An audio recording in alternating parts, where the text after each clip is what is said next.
in today's video, I am going to tell you guys how to migrate to the US as a foreign nurse. Hello guys, welcome back to my channel. If you are new today, my name is Andy. I am from Nigeria, but I base in United States, and I make videos on healthcare topics. I am a family nurse practitioner. If today is your first day, I am so glad that you're here today. Thank you so much. Please, if you find this video helpful, don't forget to like, share, subscribe to my channel for more contents like this. So there are different requirements that you would need as a nurse if you are a nurse in your country to migrate to the US to work as a foreign nurse. I am going to list all the 8 different requirements, and then we will go in detail and talk about those requirements. Please remember that there is no possible way that I can fit in everything into this video, so whatever resources I use to do my research, I'm going to link them in the description box below this video. So please make sure that you click on those links and do your own research, because there is no possible way I can fit everything into this video. So it is best you do your own research and learn more for yourself.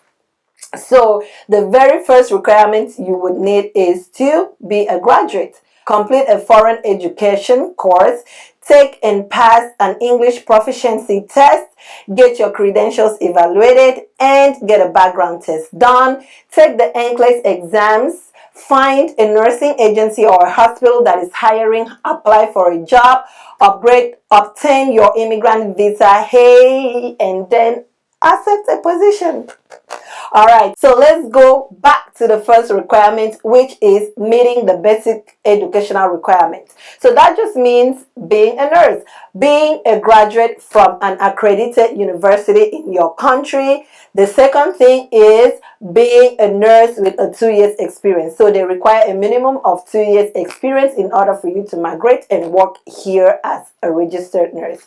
Now, complete a foreign education course. Some states do not require this step, some states do. So I would say definitely research on the state that you're planning to work at and see what requirements they need for that state. For example, Texas have a course, an exam that you would have to take. It is a 50-question exam, and you cannot fail, you cannot get more than 13 wrong in order to pass that exams. Other states require of you to have 120 hours of class course and 120 hours of clinical education in order for you to apply here. The next step would be for you to take and pass an English proficiency test.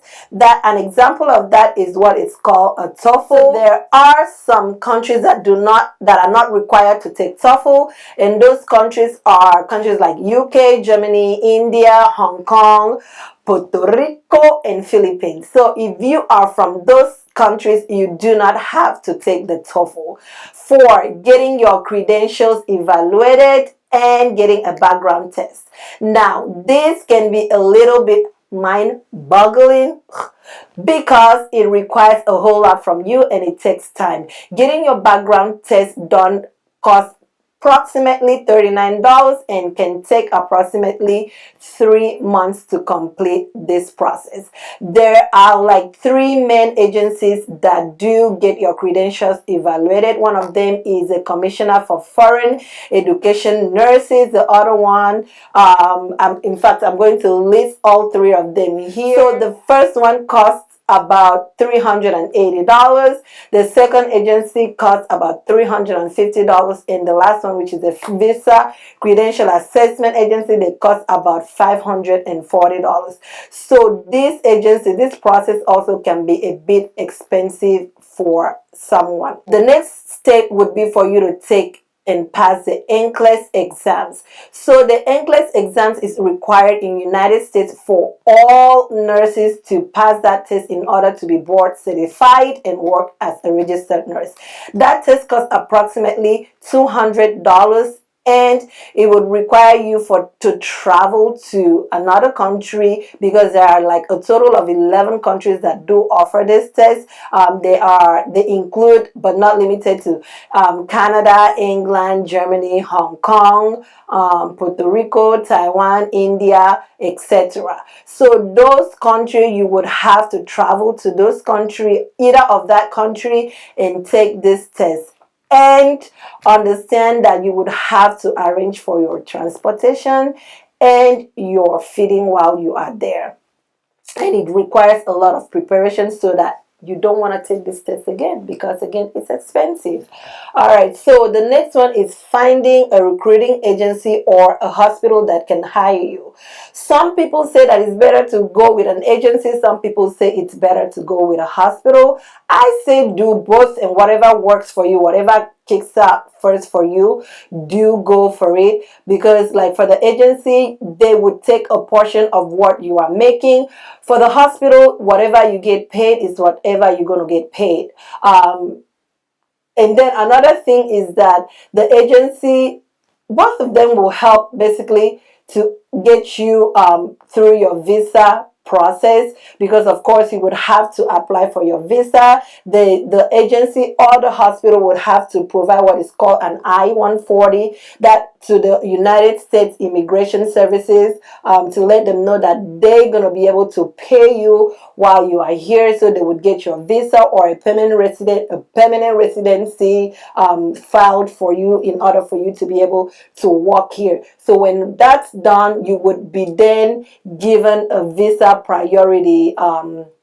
You will be given a time to go for your interview, okay, to obtain your visa. Now, the time you are going to get would depend on which country that you are from, and you can get this checked at the United States Immigration website. It will help you to know like where your country is at and how long it's taking for people in your country to get visa. So that depends on where you're from. So a country like Nigeria, I'm pretty sure the line is very long.